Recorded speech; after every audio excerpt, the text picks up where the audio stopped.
گھوم پھر کے وہیں پہ پہنچے. اور اب اس صورتحال میں 70-80 ارب روپیہ آپ قوم کا خرچ کر دیں گے الیکشنز پہ, ٹیکس پیئر کا پیسہ خرچ کریں گے. وہ پیسہ جو ایک عام آدمی اگر اپنی گاڑی یا موٹر سائیکل میں پیٹرول ڈلواتا ہے تو اس سے کٹتا ہے, اگر وہ اپنا بجلی اور گیس کا بل دیتا ہے تو اس سے وہ ٹیکس اکٹھا ہوتا ہے. صحیح. اور وہ پیسہ, لوگوں سے اکٹھا کیا ہوا پیسہ, آپ الیکشن کی ایکسرسائز میں ضائع کریں گے, اور نتائج ہم سب کو پہلے سے پتہ ہے.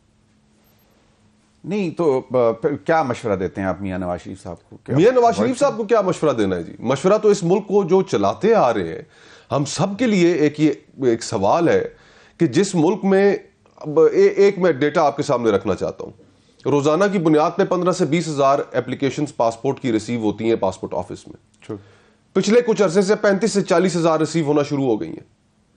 پاسپورٹ بنانے کے لیے کاغذ ختم ہو گیا ہے. 2-3 مہینے کی لوگوں کو تاریخیں دی جا رہی ہیں. کیا وجہ ہے؟ وجہ یہ ہے کہ لوگوں کی امید ختم ہو گئی ہے. لوگ اس ملک سے جانا چاہ رہے ہیں. جس کے پاس کوئی ہنر ہے یا جس کے پاس کوئی سرمایہ ہے وہ اس ملک سے نکلنا چاہتا ہے.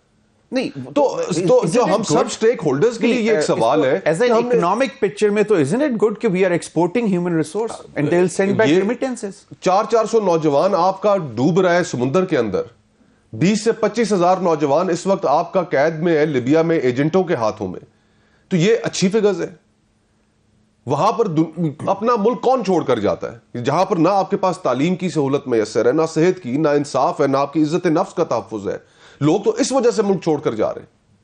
اگر یہاں پر زندگی ملے, کون اپنے والدین کو, کون اپنے گھر والوں کو چھوڑ کر, اپنے بچوں کو چھوڑ کر باہر جاتا ہے اور روزگار کماتا ہے جی؟ اور کتنی مشکل زندگی ہے باہر, آسان زندگی تو نہیں ہے. بہت معیشت کا برا حال ہے. لوگوں کو نہیں پتا کہ انہوں نے اپنا مہینہ کیسے گزارنا ہے, انہیں نہیں پتا کہ انہوں نے اپنا ہفتہ کیسے گزارنا ہے, اور دہاڑی دار طبقے کو نہیں پتا کہ اس نے اپنا دن کیسے گزارنا ہے. اور ہماری آپ اس اشرافیہ کی لڑائی آپ چیک کریں کہ آج بیٹھ کے بند کمروں میں یہ فیصلہ کر لیا کہ فلانا شخص اس کے ہاتھ میں ہم اقتدار دیں گے, اس کو وزیر اعظم بنائیں گے. کب تک چلتا رہے گا؟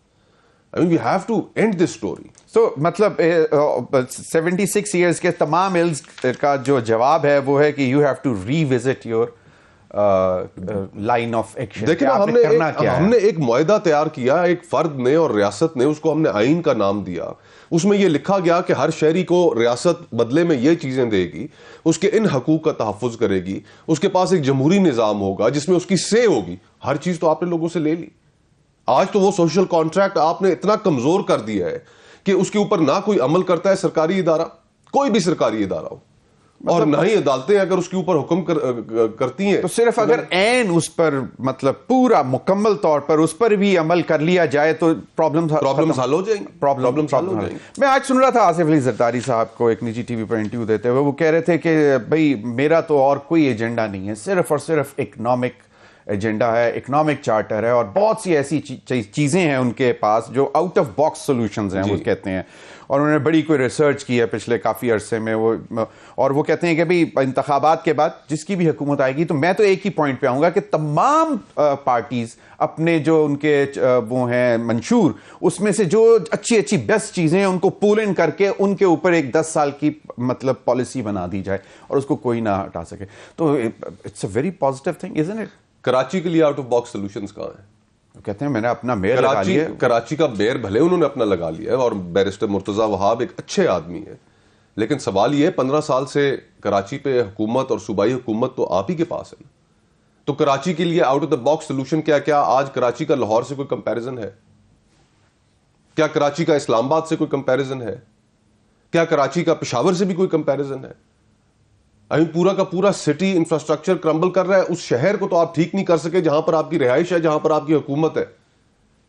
اور باقی ملک کے لیے آپ کو پہلے بھی موقع ملے, آپ نے کچھ اچھی چیزیں بھی کی, 18ویں ترمیم ان کے اندر سے ایک اچھی چیز ہے, لیکن اکنامک ایجنڈا آپ پہلے لوگوں کو اپنی طرف راغب تو کریں, ان کو اپنی طرف مائل تو کریں, کوئی سیاست کے اندر کوئی نیا رخ تو لے کر آئیں, کوئی تبدیلی تو لے کر آئیں. نوجوان آپ کا بیٹا سیاست کے اندر ہے, آپ کہتے ہیں کہ نہیں یہ ابھی انڈر ٹریننگ ہے, اس کو ابھی مزید ٹریننگ کی آج کہہ رہے تھے کہ بھئی اس کو میں نے سیاست کیا سکھانی, وہ تو گزارش یہ ہے کہ پڑھا لکھا سب سے ینگسٹ کامیاب ترین وزیر خارجہ انہوں نے آج کہا, انہوں نے کہا کہ ہی از پیپلز پارٹی کے لیے ضروری ہے کہ وہ ان چیزوں کو ریوزٹ کرے.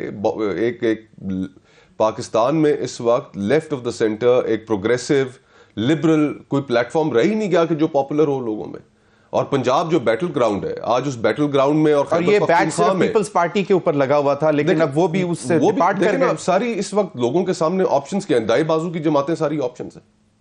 ہر جماعت دائیں بازو کی اور ایک رائٹ ونگ پولیٹیکل پارٹی ہے. لیفٹ ونگ سوچ تو ہے ہی نہیں, لبرل پروگریسو سوچ تو ہے ہی نہیں. جناح کی جو سوچ تھی وہ تو آج اس کی بات کرنے والا کوئی رہ نہیں گیا, سب اس کے الٹ والے. تو گزارش یہ ہے کہ یہ جو سب سے بڑا بیٹل گراؤنڈ ہے پنجاب اور خیبر پختونخوا, آپ پہلے یہاں پر تو مقبول ہو جائیں, اور مقبول ہونے کے لیے جس سیاست کی ضرورت ہے وہ آپ کر نہیں رہے, اس میں آپ بلیو نہیں کرتے, آپ پاور پالیٹکس میں بلیو کرتے ہیں, اور پاور پالیٹکس جو ہے وہ ڈیلیور نہیں کرے گی. پنجاب لوز کرنا شروع کیا پیپلز پارٹی نے 2008 کے انتخابات کے بعد, مطلب اس وقت بھی کوئی اتنی ایکسٹراڈنری پرفارمنس نہیں تھی لیکن اس کے بعد بالکل لوز کرنا. You were part and parcel of the party at that time.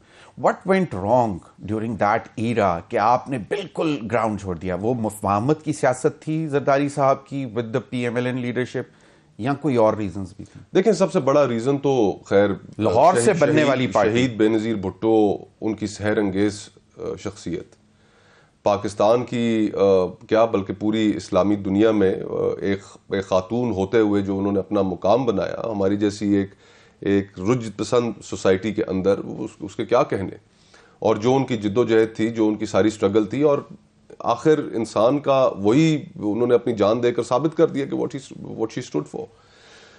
تو ان کے جانے سے جو خلا پیدا ہوا وہ کوئی نہیں پر کر سکا. اور پھر اس کے بعد وقت اور حالات بدلتے رہے, اور لوگ بھی اب پاکستان کے اندر توقع کرتے ہیں کہ ایک ایگزیمپلری گورنمنٹ ہو. دیکھیے, اور اس ضمن میں ساری پولیٹیکل پارٹی ذمہ دار ہیں کہ ہم بات تو کرتے ہیں کرپشن کی, ہم بات تو کرتے ہیں مختلف چیزوں کی, لیکن ہم جماعتوں کے اندر جو ہے ہم ان چیزوں کے اوپر کوئی توجہ نہیں دیتے. ہمیں جماعتوں کے اندر انٹرنل ڈیموکریسی بھی پسند نہیں ہے, وہاں پر اندر جمہوریت نہیں ہوگی جماعتوں کے اندر, وہاں پر ایک ڈکٹیٹرشپ نافذ ہے, کوئی فیصلے مشاورت سے نہیں کیے جاتے. اور پھر انہی جماعتوں میں اس چیز کا بھی کوئی وہ نہیں ہے کہ ہم ایک کرپشن بھارت اور پاکستان کا ایک بہت بڑا مسئلہ ہے. سیاسی جماعت نے کسی اپنے فرد کے خلاف کارروائی کی ہو, اس بنیاد کہتے ہیں کہ میں I am the only politician جس کے ہاتھ کلین ہے, کرپشن کا کوئی الزام نہیں ہے, کوئی قتل نہیں ہے, کوئی خون نہیں ہے ان کے ہاتھ. اچھی بات ہے, محنت کریں. میرا ایک تعلق رہا ہے تو میں بہت محتاط بھی ہوتا ہوں, محنت کریں. نہیں تو پھر اس کا مطلب ہے کہ وہ مطلب اپنی پارٹی کے بھی پولیٹیکل لیڈرز کو بیچ میں لپیٹ گئے نا کہ I am the only one, the one. نہیں, بالکل میدان حاضر ہے, سیاست کریں اور لوگوں کو اپنی طرف مائل کریں, اور لوگوں کے مائل ہونے کا طریقہ جو ہے وہ صرف اور صرف یہ ہے کہ آپ کے کردار میں, آپ کی سیاست میں کوئی تضاد نہ ہو. یہ نہیں ہو سکتا کہ آج پبلک کے اندر آپ ایک گفتگو کر رہے ہو اور دوسری طرف آپ باپ پارٹی کو اپنے اندر شامل کرنے کے لیے منتیں کر رہے ہو. یہ نہیں ہو سکتا کہ آپ پبلک کے اندر ایک گفتگو اور کر رہے ہو اور دوسری طرف آپ کی خواہش ہو اور پوری کوشش کر رہے ہو کہ جنوبی پنجاب کے جو سیاستدان ہیں جو استحکام میں چلے گئے کہ وہ وہاں پر نہ جاتے, ہمارے پاس آ جاتے.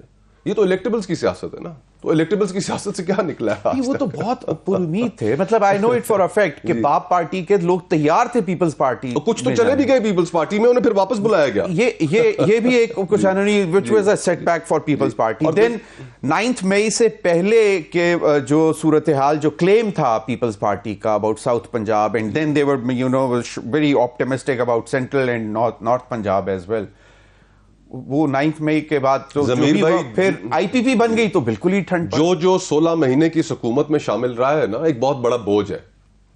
وہ کہتے ہیں لوگ بھول جائیں گے, یا ان کو وہ 16 مہینے سے پرانا ٹائم یاد ہوگا. کم از کم اس الیکشن تک نہیں بھولتے لوگ, نہیں بھولتے لوگ. ان 16 مہینوں میں جو لوگوں کے ساتھ گزری ہے, آپ نے اقتدار کے مزے لوٹے, اپنے کیسز سب نے ختم کرائے, ای سی ایل پہ نام تھے وہ نکلے, جو اکاؤنٹس فریز تھے وہ ڈی فریز ہو گئے, سب مراعات آپ کو مل گئیں, سب سے بڑی کابینہ آپ نے بنا لی.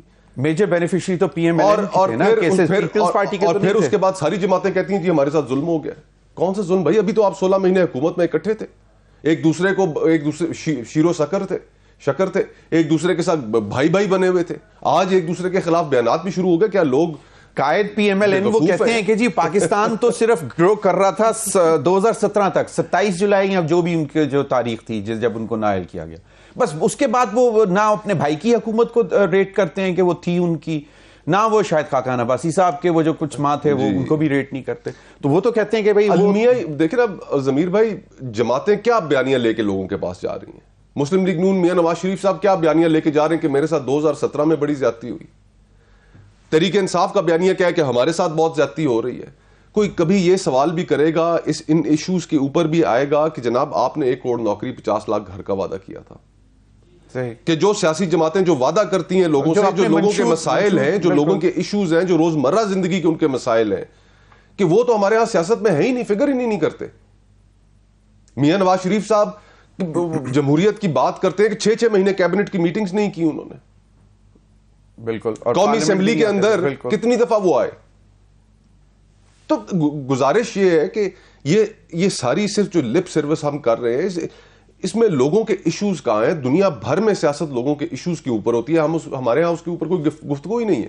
مطلب سیلف سینٹرڈ زیادہ ہیں. بالکل اس پر مزید بھی بات کرتے ہیں. وہ آپ دکھا رہے تھے ایک کلپ کہ مجھے 1993 کا پتہ چلنا چاہیے, مجھے کیوں نکالا. وہ اس پر آتے ہیں. مجھے 1997 کا پتہ چلنا چاہیے, کیوں نکالا. اگر اتنا عرصہ سیاست میں گزارنے کے بعد آپ کو